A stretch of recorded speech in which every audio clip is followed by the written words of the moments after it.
Shrimate Bhaktivedanta Swamin iti namine.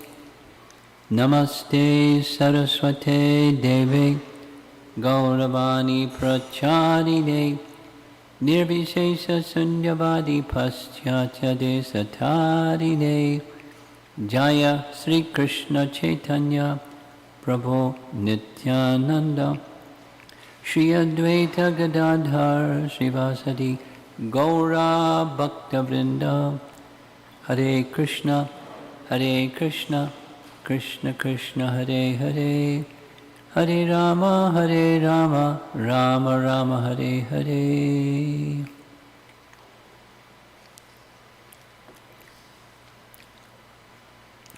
The plan or the intention behind this evening's class is specifically to help us fix our Sankalpa for tomorrow. I once took part in a Japa retreat that Burijan and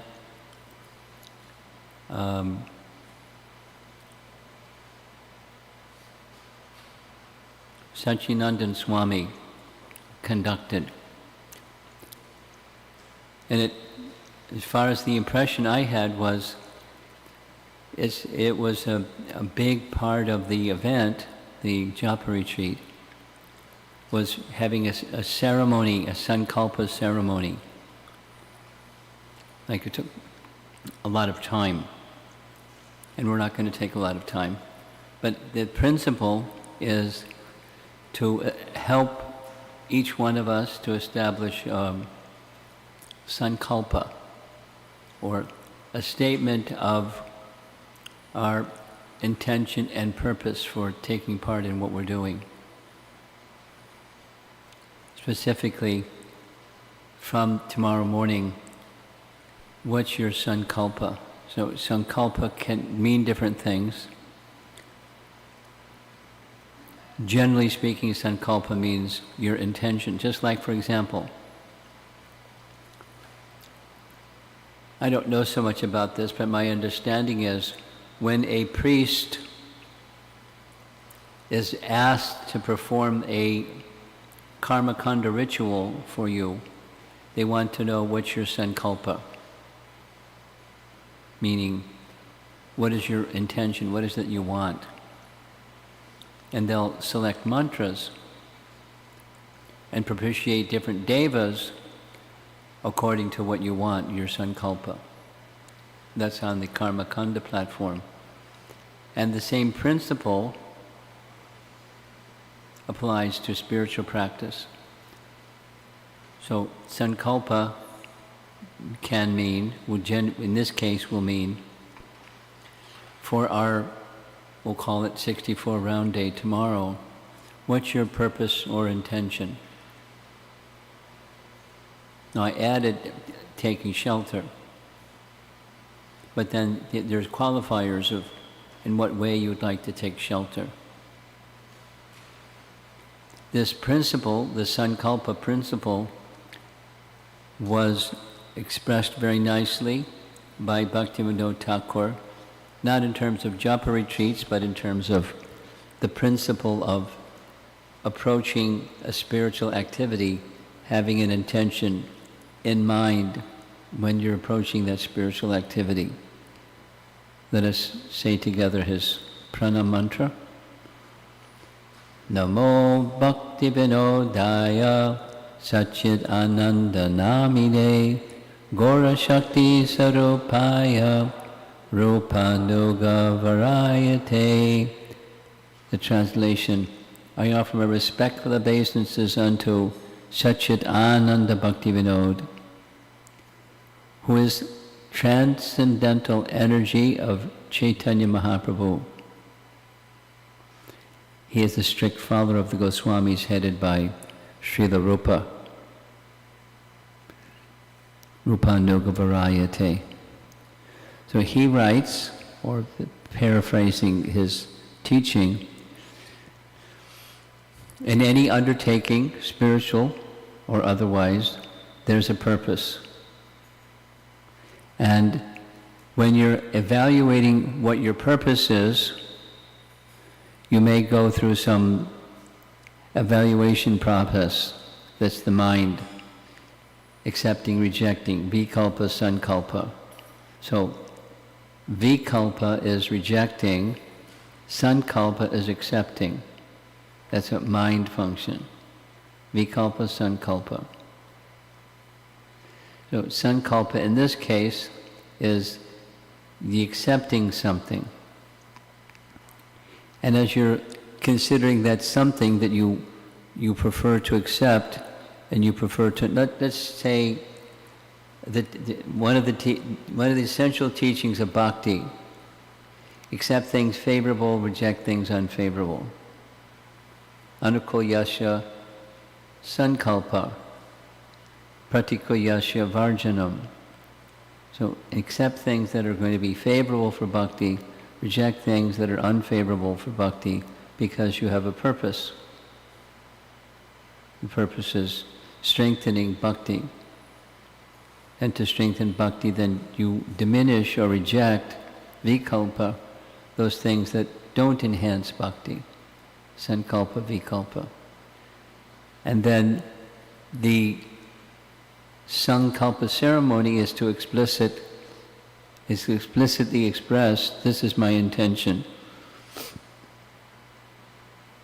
So we've heard many things that we could pause, because the room isn't full of devotees as before. We could pause and invite you to reflect and write something down. I mean, you don't have paper, but everybody has at least one phone or two. So you could, let's pause. And what's your intention for tomorrow, for our 64-round day? And then establish it with some determination. I'm going to stop speaking and let you introspect. The exercise is to compose. You can do it in your mind, you don't have to write it down. Your sankalpa for tomorrow.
Part of the idea behind having a clear sense of purpose or intention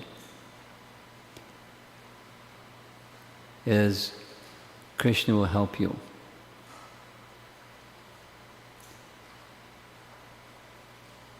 Vaisheshika Prabhu, many of you know Vaisheshika Prabhu, and he's popularized a very catchy phrase that's very similar to what I'm saying, or what Sankalpa is saying.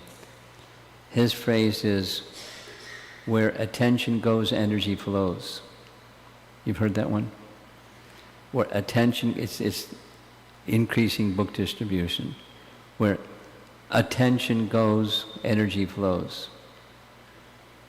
So similarly, where intention goes, that's where your attention goes, and energy flows. And the energy is not just your energy. The good news is there's reciprocation. It's not just resting on our strength, fortunately, because we're not so strong. But it's recognizing our intention. It's the same with karmakanda rituals. Different devas are approached by mantra to assist somebody to achieve something that is their wish, their sankalpa for that yajna. And there's some reciprocation. So with a spiritual purpose in mind, there's reciprocation. And I'm going to give a nice example. There's a nice example of a poor Brahmin who had faith and therefore engaged regularly in deity worship. Because he was poor, he couldn't have very elaborate deity worship. But with what he had, with resources he had, he was careful to make sure things were very clean and simple and regulated and heartfelt. That's how he lived his life. And as he got older, it became a little more difficult because he couldn't even get around so easily. So one day, he happened to hear some discourse, Bhagavad Katha. And he heard in this discourse that there are different ways of worshipping the deity. And one of those ways of worshipping the deity is manasa puja, which means better you use your senses, but one may also worship the deity within the mind. And that's a subtle sense, sixth sense.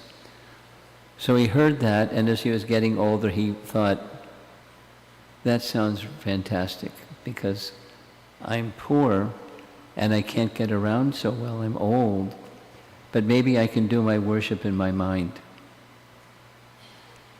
So once he started it, he really got into it.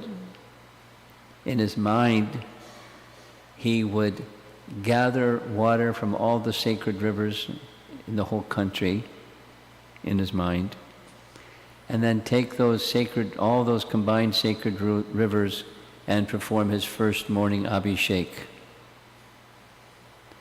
And then the rest of the puja followed. He got best flowers, and best ornaments, and best garments, and best crowns, and best necklaces, and the best and the best and the best. The best incense, gay lamp, and he did arti for his deity in his mind. And then he would cook for his deity and make fantastic offerings of the best quality, everything offered to his deity, all within his mind. And he was feeling very satisfied. However, something happened. What something happened was, one day, as he was preparing parama anu, he was preparing sweet rice, he wanted to make sure that the sweet rice, because to make sweet rice you have to boil the rice in milk and add some sweetener. And you have to let it cool because you can't offer hot sweet rice. So he was waiting for his rice to cool, sweet rice to cool. And as he was waiting for it to cool, he stuck his finger in the sweet rice to see if it had cooled enough. And his finger burned in his dream, not a dream, in his meditation. And he became startled, as the painting shows. He looked at his finger, and sure enough, his finger was burned, although it was just in his meditation. And as that happened, you see in the background of the painting, a Vaikuntha Vimana descended and took this elderly poor Brahmana to Vaikuntha, accepting the worship that he had offered in his mind. So the intention and purpose was properly oriented. And so he got the full benefit because of that. Now, if you're physically able, then you do worship not just in your mind. But if you're physically unable, then this is another way of worship. It's an authentic, an authorized process of worship. And this little image here is taken directly from Satchidananda Swami and his teachings in relation to Japa retreats. He calls it, I like the phrase, alignment. And in the alignment phrase, this is something you can all think about in relation to Sankalpa, but the alignment of when we're going through our 64 round day tomorrow, or whatever the number may be for you, there's the body, there's the mind, and the third, you see these three doorways: body, mind, and heart. Just like Vaikuntha, there's 7 gates. We're just depicting these three: body, mind, and heart. And then in the center, that's where you want to go. That's your Sankalpa, whatever that is. And alignment of the body, the mind, and the heart. So one of the essential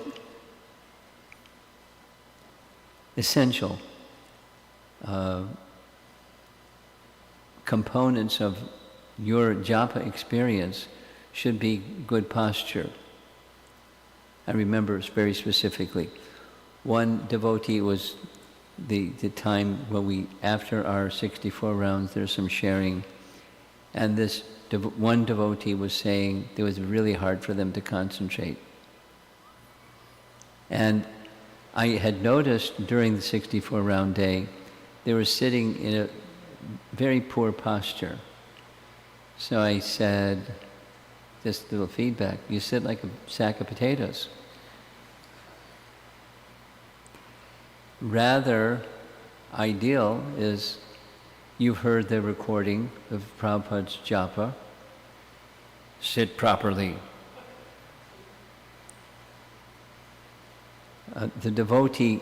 One devotee volunteered, that was me. It was Nayana Baram. You ever meet Nayana Baram? Huh? Way back when. Way back when. So Nayana Baram shared with me. The recording was made at 61 2nd Avenue, and Prabhupada was on his Vyasasan. They were recording everyone chanting japa, and Nayana Baram was slouched like a sack of potatoes against, some wall. He was just slouched over. And right in the middle, Prabhupada stopped, sit properly. So sit properly means, much like it's said, with the head, neck, and spine in a straight line, as much as possible. Sit properly. So that's the body. And another part of the body is the speaking part of the body. And pronounce clearly the syllables. Another is covering is the mind. Meditate on the meaning of the mind and stay with the mantra. So that's the body, the mind, and the heart. And the heart can mean different things to different people. It can mean the feeling with which you're offering, the feeling of priti. That was what was the message. We heard the little recording Prabhupada spoke about, offer with love. So we don't have love for Krishna yet, but with feeling we can call to Krishna in a voice of humility, a voice of tininess, a voice of dependence. So that's the heart. with the feelings that are within the mind come from the heart. And then you put those three in alignment, and you can reach the goal. And there, look at that, there's the goal, there's Krishna.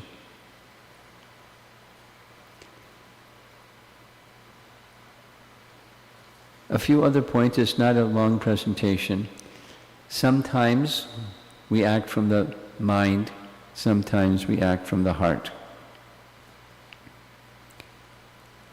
And the idea is not just to one versus the other, but in our relationship with Krishna, we serve from the heart, and from the heart, intelligence is given how to direct the mind to Krishna. It happens when you say it again. In a feeling way, you're calling to Krishna. Then Super Soul sees your feelingness, and Krishna gives intelligence. Intelligence is the form direction. It directs the mind to Krishna. And it's not just a one-time event. We heard some discussion in the earlier session about staying in the mood of respect, so staying in the mood of proper orientation or proper alignment. So it's not an event.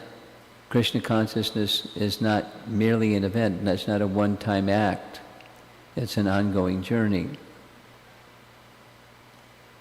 And the ongoing journey is guided from the heart, chanting from the heart, so that intelligence is given to the mind to direct the mind and to sit properly rather than otherwise. So it starts from chanting from the heart. So if you're going to chant or render service from the heart, then back to this alignment word, we have to align our consciousness with the heart of bhakti. That was the verse from Canto 2, Chapter 9, Sa Rahasyam, the mystery of devotional service, the mystery of staying connected, becoming and staying connected. It's the devotion aspect of our activity, or the bhakti aspect of our activity. So what's at the heart of bhakti? So it's a nice illustration. There on the right side, there's a series of three hearts. And at the center there you see Super Soul, a little Super Soul. So in bhakti, there's the process itself. Any one of the 9 processes of bhakti, anukulyena, and then there's the object of our bhakti, that's Krishna, and at the heart of bhakti is anukulyena krishnanushilanam, the intention to please Krishna. So at the heart of bhakti is the intention, or Sankalpa, the intention that Krishna should be pleased. It's possible. The intention in material life is not that Krishna should be pleased. The intention in material life is without Krishna being pleased, and then you can fill in the blank. Commonly it's the senses or the mind. And then, those who I have attachment to, my friends and family and loved ones and so forth, anything but Krishna. But bhakti, at the heart of bhakti, is the intention that Krishna should be pleased. And that's the driving force that drives the mind always to Krishna. And if it starts to stray or waver, it can be brought back on the strength of the intention that Krishna should be pleased. That is, our material conditioning can be overcome by that which is at the heart of bhakti. And conversely, if we don't have the heart oriented towards pleasing Krishna, it's intermittent at best. Sometimes sometimes not, sometimes not.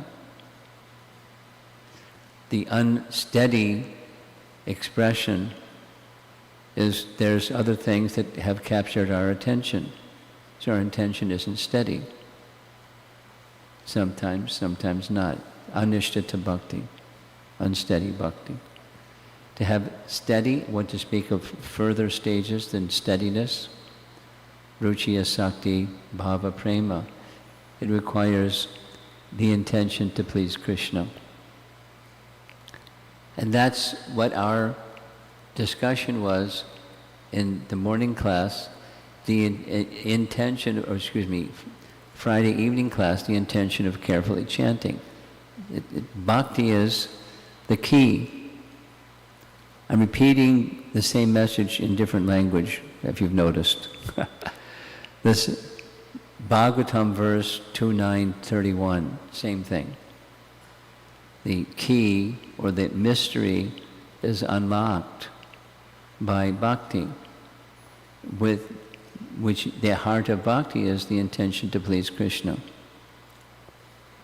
So whatever your sankalpa is, make it personal, because then it will stay with you. And not so that others will say, oh, that's a very nice sankalpa, but it's your relationship with Krishna is enhanced because the purpose is that Krishna should be pleased.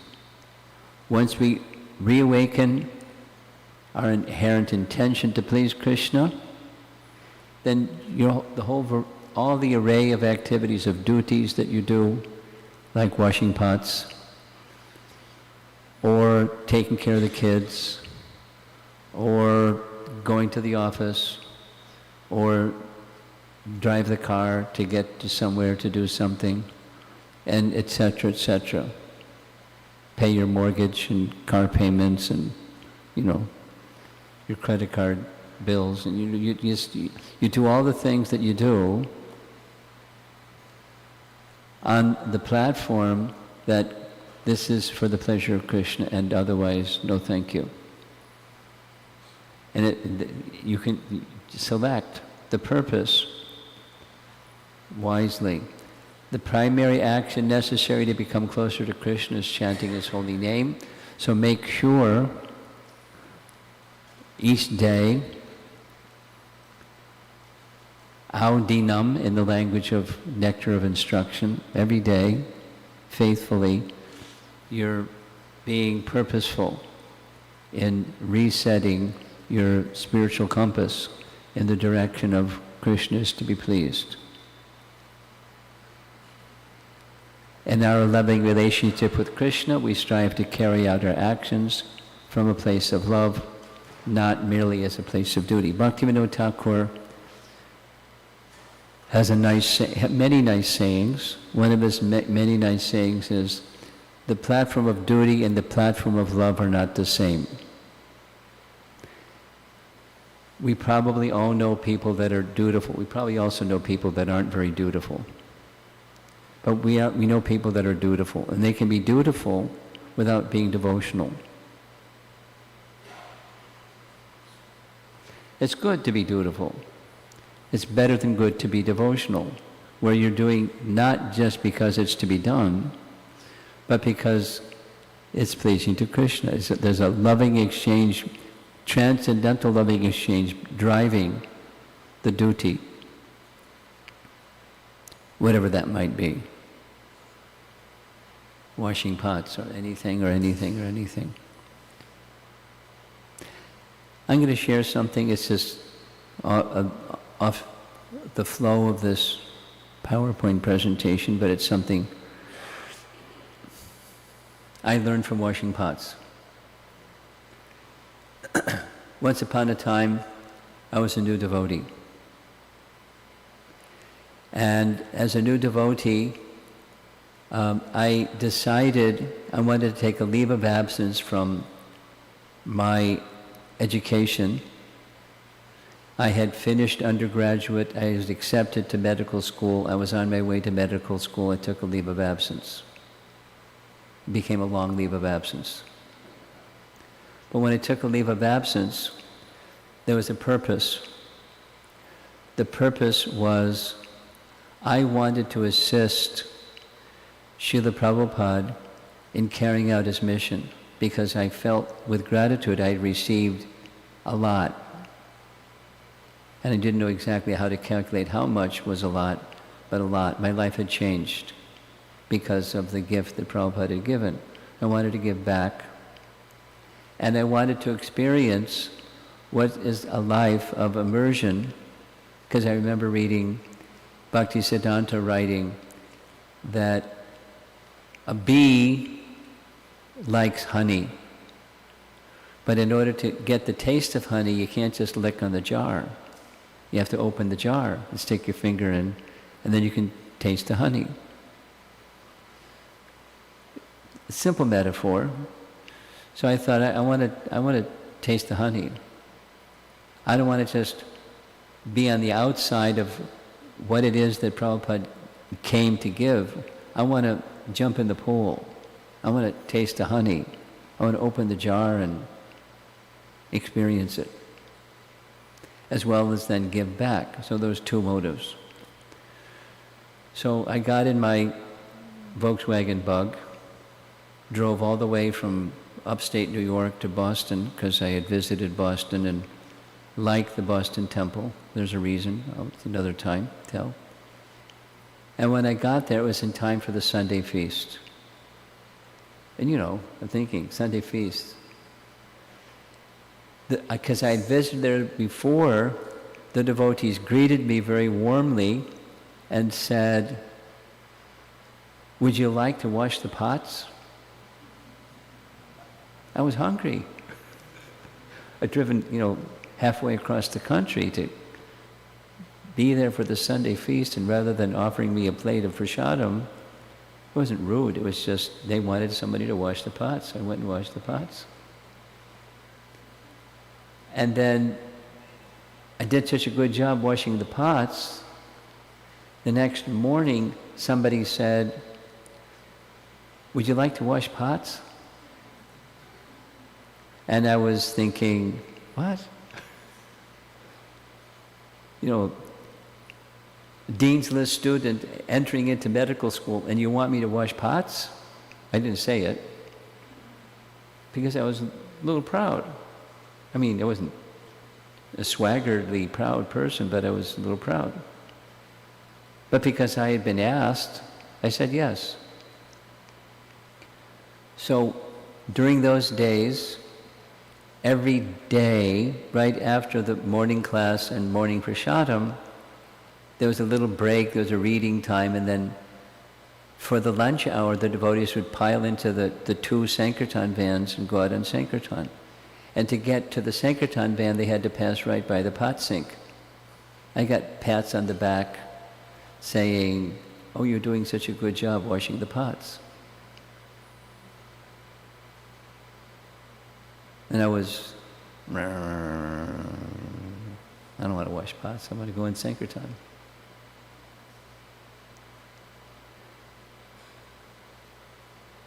Then somebody said, Prabhupada said, when you cleanse the pot, you're cleansing your heart. So being a smart aleck college kid, I was thinking but didn't say it. "Oh yeah? Then why don't you stand next to me and help me? You can clean your heart too." But I didn't say it. I just stayed there and washed the pots. This went on for a month, because I needed to be humbled a little bit. And then someone finally said, "You know what? Here's another Prabhupada said. Prabhupada said, you should wash the pots so nicely you can see your face in the bottom of the pot." No, during these days, we couldn't buy new pots. It was all used pots. So the bottom of the pot to me meant the part where the flame goes. So the bottom of the pot was black. But I thought, all right, Prabhupada said, so I'm going to make every one of these pots so shiny from the part where the flame goes that you can see your face in the bottom of the pot. And they weren't just like black, they were dented. So I cleaned the pot so carefully. One month later, right to the day, someone tapped me on the shoulder and said, "Guess what? We got somebody else who can wash the pots. Would you like to come with us on Sankirtan?" And I understood something. What Krishna wanted, not exactly was that I wash pots. What Krishna wanted was that I have a heart that was clean and free from pride. Is a heart that's clean. But I was proud. If I just went off and did what I wanted to do, it would just feed my pride. So he was being very kind. It's giving me an opportunity to free myself, at least to some degree, from excessive amount of pride. And then some other things happened after that, and after that. There's the flow of making the heart clean and awakening Krishna bhakti. So washing the pots as a matter of duty because I was being asked to, that's nice. But more than that, make the heart pure. And then so that bhakti can really awaken. And that's our life in devotion to Krishna. Here's a very nice little recording. I hope. Do you have a portable microphone? Here's Prabhupada's. I'll play it twice. Simply, if you are engaged in Krishna, Preeti Purvam, with love, not as happening. Here is a beauty, chanting of Hare Krishna. I like Hare Krishna, Hare Krishna. Not like. With Preeti, with love, chant every name, Hare Krishna. And here is Krishna, here is Radha. That kind of chant, quality. Not Hare Krishna, Hare Krishna, Hare Krishna, Hare Krishna, Nala. Not like. Preeti. Desam satadayuktanang bhajatang preeti. That preeti is required. That is the essential quality. Patram puspam phalam toyam jomi bhaktya prajachati. Real thing is bhakti. Krishna is not hungry that he will give him some good food and he will eat it. Never mind in which way he can give. So that's the heart, and I'll play it again because it's very nice. Simply, if you are engaged in Krishna's business, Preeti Purvam, with love, not as happening. Here is a beauty, chanting of Hare Krishna. I like Hare Krishna, Hare Krishna. Not like. With Preeti, with love, chant every name, Hare Krishna. And here is Krishna, here is Radha. That kind of chant, quality. Not Hare Krishna, Hare Krishna, Hare Krishna, Hare Krishna, Nala. Not like. Preeti. Desam satadayuktanang bhajatang preeti. That preeti is required. That is the essential quality. Patram puspam phalam toyam jomi bhaktya prajachati. Real thing is bhakti. Krishna is not hungry that he will give him some good food and he will eat it. Never mind in which way he can give. So that's at the heart of bhakti is the feeling. Preeti means love or affection. So how to chant like that? Let's just assume most of us aren't there yet, but taking instructions to heart. How to make the heart, as the earlier discussion was, so that we're qualified. We have the qualification to come before Krishna. We need mercy. Radharani's mercy, the association of those dear to Radharani, and appeal for their mercy so we can get Krishna's mercy. The qualification with a heart that has genuine feeling. Why is it that makes it difficult? What makes it difficult is we have other shelters. We're conditioned souls. So some of our false shelters we can give up very easily. And some of them we hold on to very tightly. And that's what makes progress slow or retarded or years and years together, not progressing in a way that we think we should, could, would. Letting go of false shelters and taking the genuine shelter. That's the topic for this class. Sankalpa has both the positive and the negative. Take shelter of Krishna and let go of the other shelters, because they're false and impermanent shelters. Many of us have been around a while. We know that there are 6 limbs of surrender. The first 2, anukolyasya sankalpa pratikolyasya varjanam, accepting things favorable, rejecting things unfavorable. There it is, sankalpa. Anukolyasya sankalpa. Taking shelter of those 6 and leaving aside the other shelters. Here's a statement. Practice of devotional service will help awaken God consciousness in proportion to one's sincerity of purpose. This is focusing on the Sankalpa principle, sincerity of purpose, beyond complacency. This is a statement from chapter 13 of Canto 1.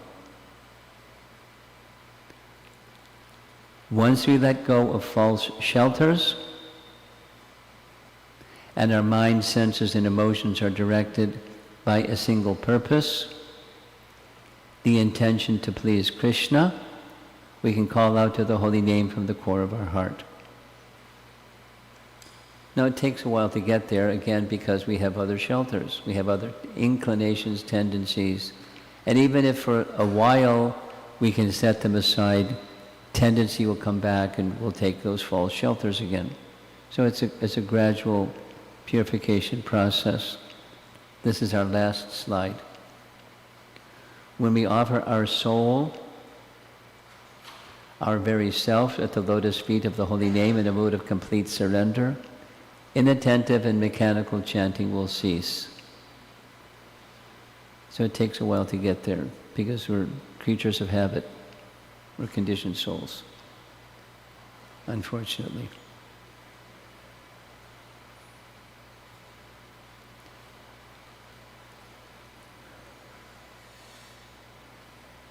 How many here, this is just a show of hands question, how many here are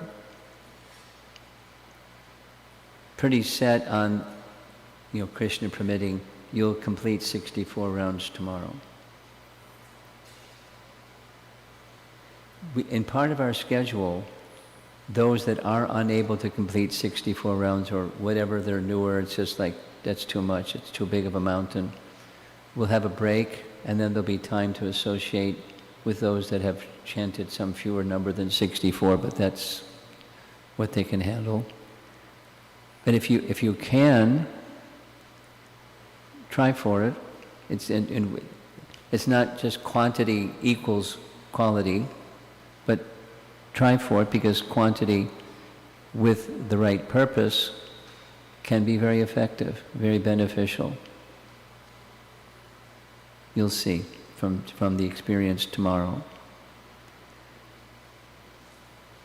Now, Shyamsundar, did you already invite devotees to come here at midnight? Huh? He'll be here. If you want, join Shyamsundar, or at 1 o'clock, or 2 o'clock, or 3 o'clock, or 4 o'clock, or whatever o'clock. But he is a very determined Vaishnava, and he'll hit a nice number, I'm sure. But it's not just numbers, it's his immersion. And he's been doing this.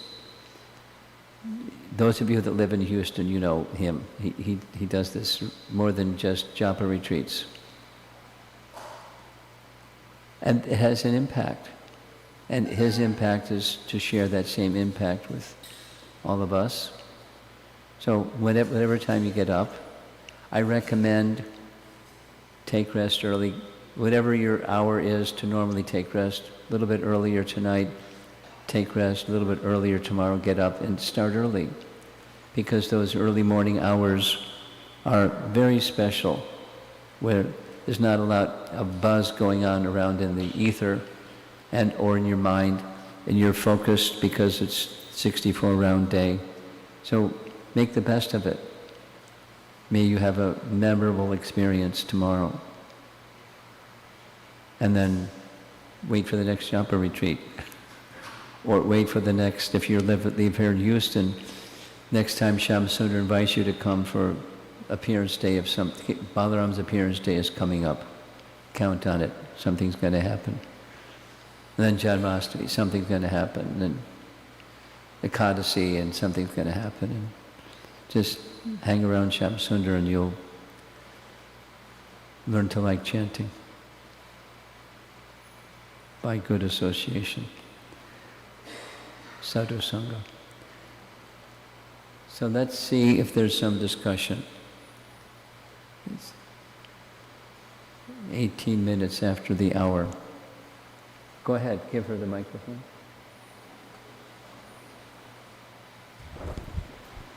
Thank you, Maharaj. So, with the stage of subduing mind, there I have this question, like when we have all this, things where we want to focus, but the mind is going elsewhere, is there something that we can practice saying that, okay, now this time, this date, this day, maybe come back same time, same day, same date next week? Is that something, a tip or a trick that I can do so that I can go on with the objective, my Sankalpa? At the same time, I pause my wandering. Different devotees, my experience is, you're looking for a trick. Different devotees have different, I call it strategies, of how to deal with what you just described. This is called distraction.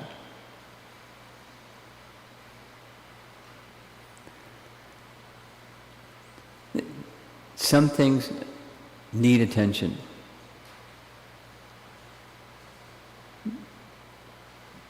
A child is in the other room crying.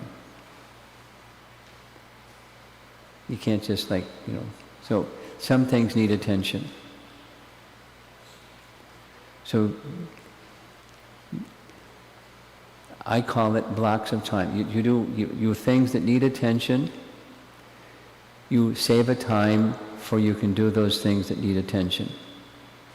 And so you may want to take a break. And when you take a break, have it with time bound. Between this time, that time, 15 minutes, whatever the time that you feel you need, and take a break.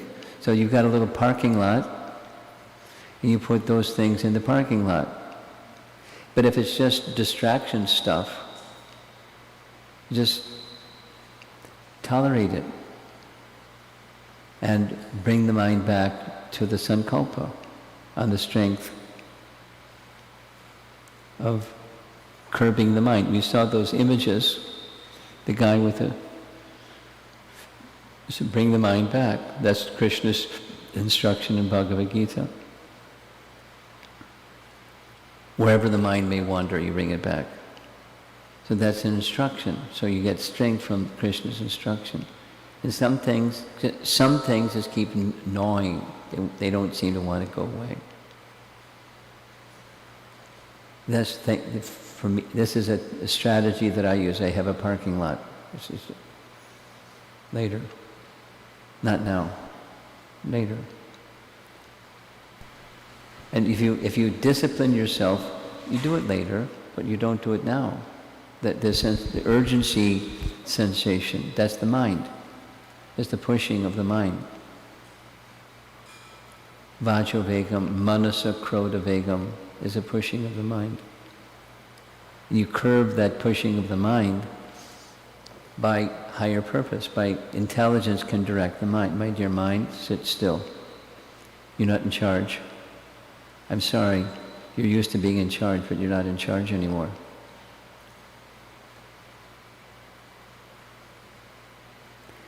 And specifically, not while chanting or any direct devotional activity. Don't engage in your deity worship where your mind is on other stuff. When you're doing direct devotional activity, so then by practice, that's this abhyasa message. You can take Rupa Goswami's formula, or you can take Patanjali Muni's sutras formula. It's the same thing. It's just different authority saying the same thing. And you practice and practice and practice and abhyasa. And if you don't get, a 10 on your report card, you get maybe a 3. So keep practicing and practicing. Same as our earlier discussion. Just keep practicing. Stay on track and keep practicing and practice and practice towards what you know is the direction you want to go in. And by practice, practice makes perfect.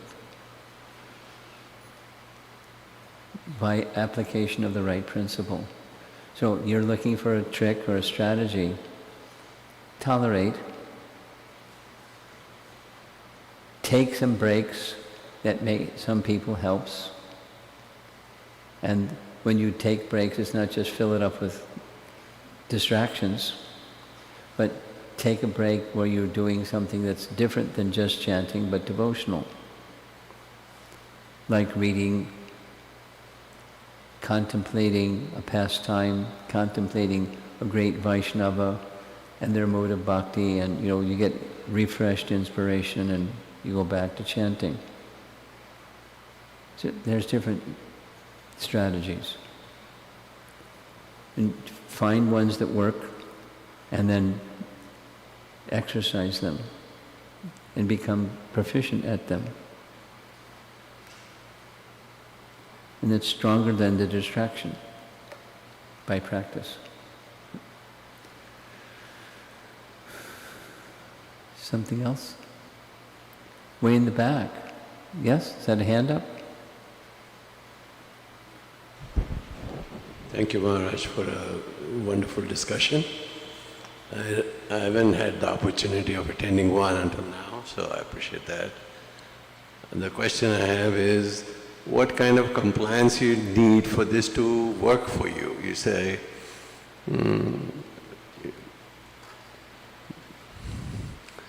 like all human beings get distracted. For a disciple of high caliber, how do they go about it?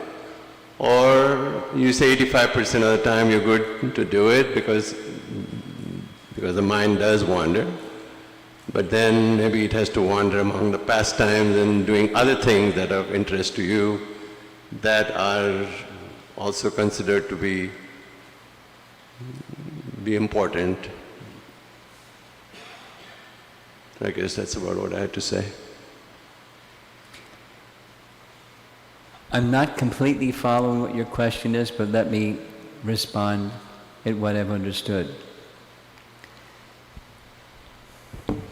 What we've been speaking about during this time yesterday evening and most of today is something that Prabhupada writes in the introduction to Nectar Devotion, where he says, bhakti is a sort of cultivation.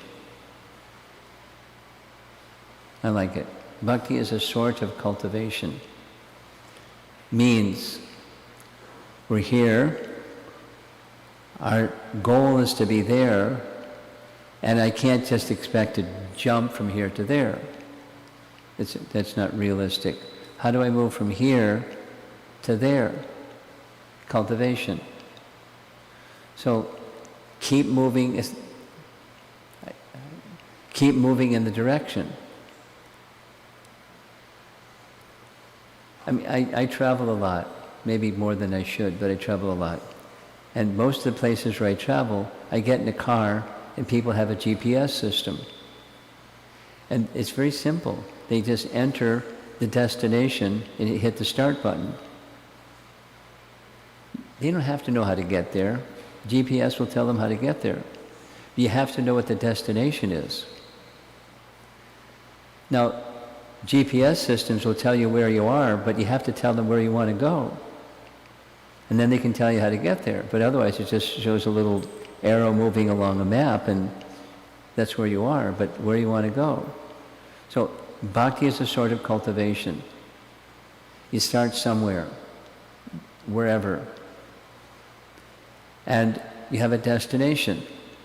You're not there yet, but GPS will tell you how to get there. And even if there's an obstacle, have you had the experience? The GPS doesn't know there's some road construction. I had this experience. We're going to a college program, and it said go straight, but there's this big barrier. They're doing some construction. You can't go straight.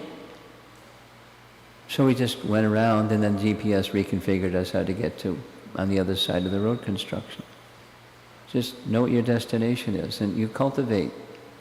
And how do you cultivate? According to the teachings of the successful cultivators. You have good teachers, and they'll teach you how to cultivate bhakti properly. There's principles, and how to apply those principles. So just follow the process. That's my understanding of what your question is. When you're not there yet, how do you get there?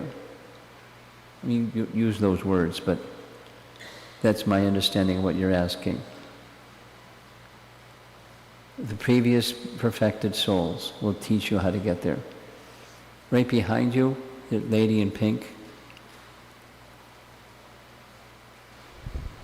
Hare Krishna.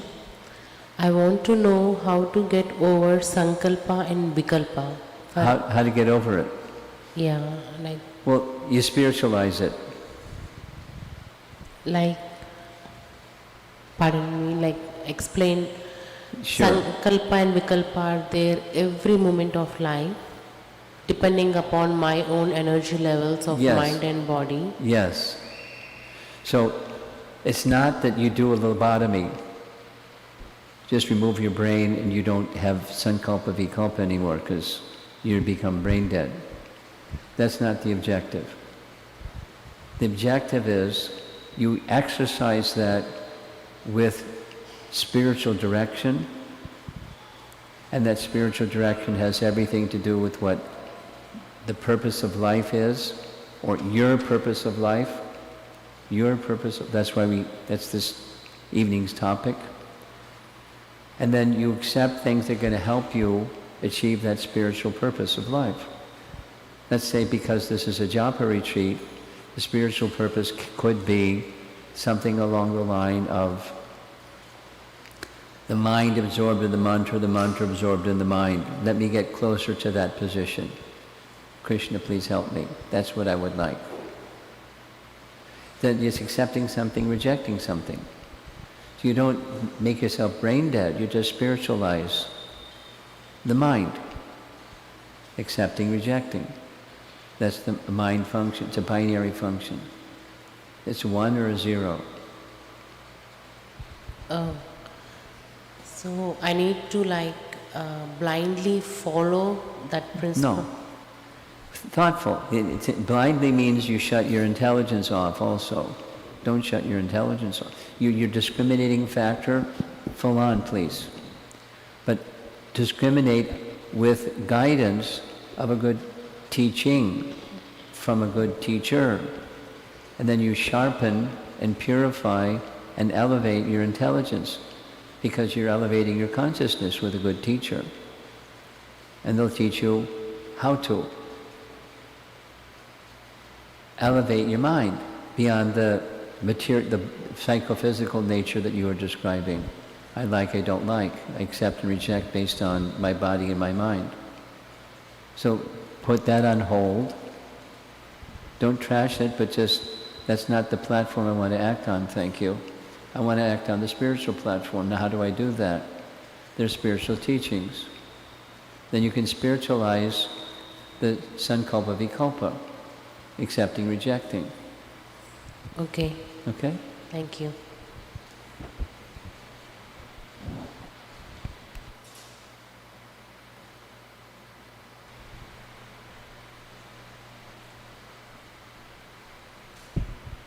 Hare Krishna Maharaj. Maharaj, I have a question from the chanting session tomorrow, which we would do. Like when we remove all the distractions for the mind, for like external distraction for a long period of time, our mind starts looking for other kinds of distraction, which could Looking for what? other kinds of distraction which would be available, which could also be like focusing on other devotees chanting instead of your own chanting. So how do we deal with that? That's possible. It's how to stay there is the next question. One of the things that I have done at Japa retreats is called dyads. You sit with another devotee and you listen to their japa. And then after listening to their chanting japa, you critique. And then they chant and you listen to their japa and you critique. You're the mirror. So you'll hear things that they don't hear necessarily. You'll hear, for example, when they're paying attention and when they're distracted, just from the sound of the mantra. And you as the chanter, you may know, may not know. You may be noticing it, not noticing it.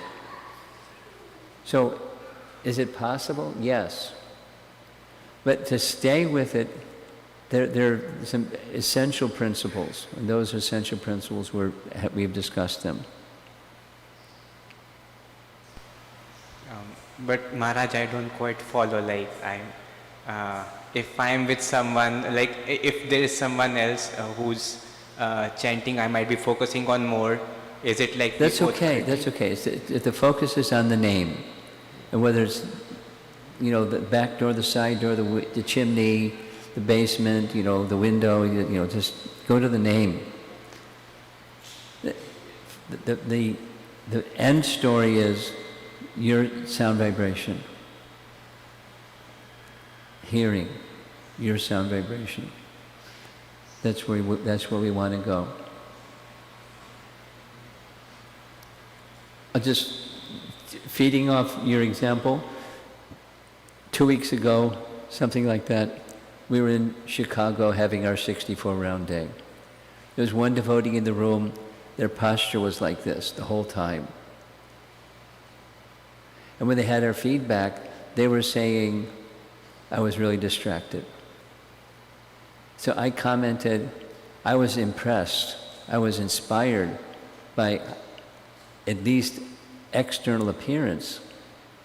You were sitting straight, you were being very attentive. I couldn't see your mind wandering, but the effort was inspiring. It helped inspire my posture, being conscious, so etc.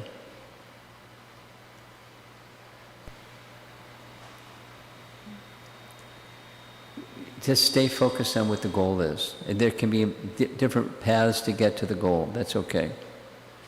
Be clear what the goal is.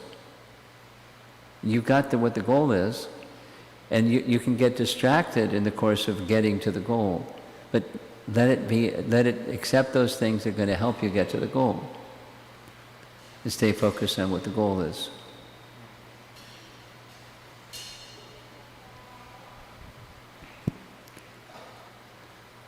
Okay.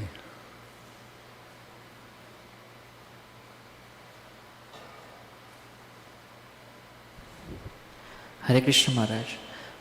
In one of the slides you mentioned that we can chant the holy name with pure heart when we get rid of the false shelters.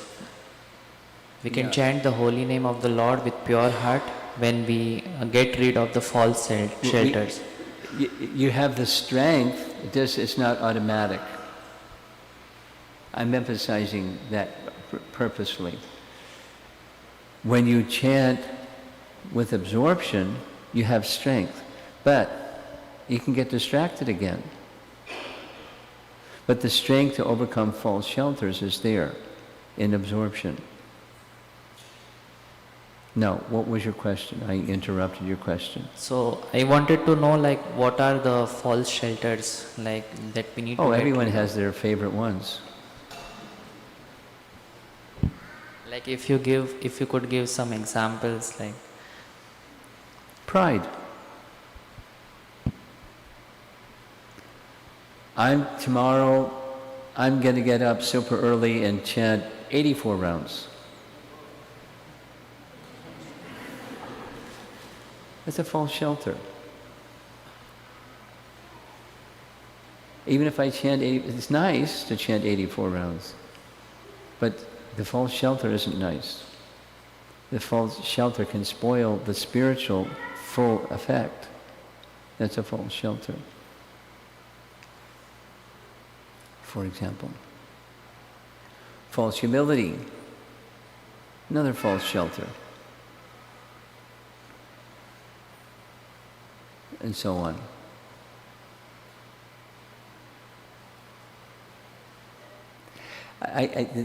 Back to that example of pot washing. What flipped, the switch that flipped was I said, okay. I mean, this is me conversing with myself in my mind. Okay, this is what Krishna wants. Let me make my heart pure. Let me clean the pots in such a way, the objective is not only clean pots, but a heart that's clean. I surrender to it. Otherwise it was dutiful. I was being dutiful. But it wasn't having the full effect. It was a false shelter. Dutifulness itself is another kind of false shelter. So what's the alternative? The Krishna is to be pleased. The Krishna wants, let me do it because Krishna wants. And Krishna wants my heart become pure, and my heart's not pure. That's why all this noise is going on in my mind. Rah, rah, rah, rah, rah, rah.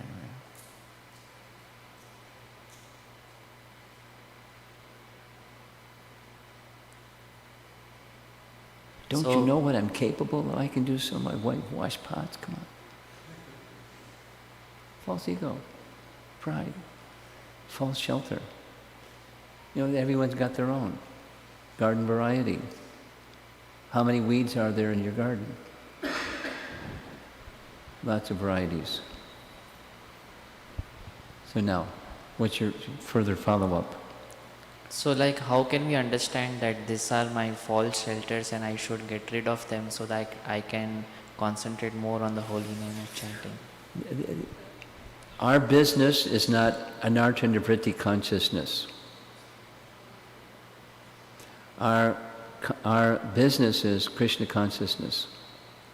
So that which takes your mind away from pleasing Krishna, that's a fault. That's a weed. That's a distraction. That's a false shelter.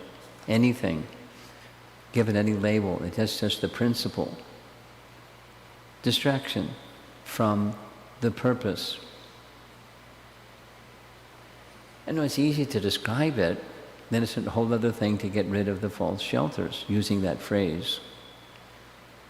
But we have them.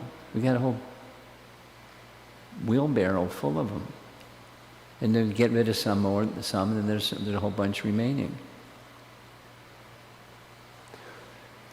Purification is a very humbling experience because we then come to know what we didn't know before.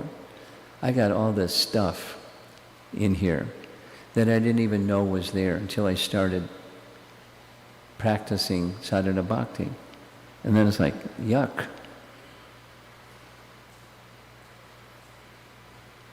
It's not like I want to run away from sadhana bhakti, but it's a shock. How much stuff is there? And then you peel some of that away and peel some more away and peel, and there's layers and layers that you didn't even know were there. So in principle, it's anything that takes you away from that one pointedness. Vyavasayatmika bodhi ekeha kuranandana. Anything else is a false shelter. Anything other than Krishna is to be pleased. Anukulyena Krishna anushilana. Anything other Is that all right? And that's a strong measure, but that's the measure. That's the yardstick. Okay, it's 20 minutes before the hour, and I'm getting a sense we should end soon. There's a question in the front. A couple more questions, and we're going to close up. Hare Krishna Maharaj. In one of the slides you mentioned about taking right shelter. So for that you mentioned 6 principles for sadhakas, which I understand that from yesterday's class, 6 principles. No, it's not. It's a different list. Rupa Goswami identifies angas or limbs of surrender. You know the list. Anukoyasya Sankalpa, Pratikoyasya Varjanam. You know that list? Yeah, 2 I know. Uh-huh. Remaining 4 I don't know. You know those 2, but not the other 4. Yeah. Pratikoyasya Varjanam, Rakshishatiti Vishvaso, Krishna is my protector, Krishna is my provider, Dainya or humility, and full surrender, Atmanivedana. So if you want to learn them, you find them in Rupa Goswami's writings or many places in Prabhupada's books. Sharanagati, 6 limbs of surrender. And in the same you mentioned verses 2 principle for the other standards. So what is that? And why that difference is? I can't remember. I paused as I was reading that slide. I'll look it up, because right now my mind is blank, and I'll send it to Radha Ballabha, and then Radha Ballabha can forward to the others. You weren't paying attention, but I'll send you something and you can forward it to the others. I'll send you the 6 and the 2, and send them to him. Thank you, Prabhu. Okay? Hare Krishna Maharaj. How to curb the pride that arises from washing the pots? How to do what? How to curb or how to eliminate the pride that arises from washing the pots nicely? By washing the pots nicely. Because what does washing the pots nicely mean? It means that Krishna will be pleased.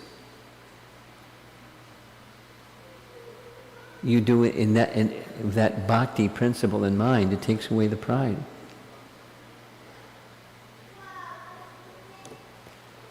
Okay. Srila Prabhupada ki jai. Thank you very much, Guru Maharaj. Wonderful class on Sankalpa. So let's give a big applause. Hare.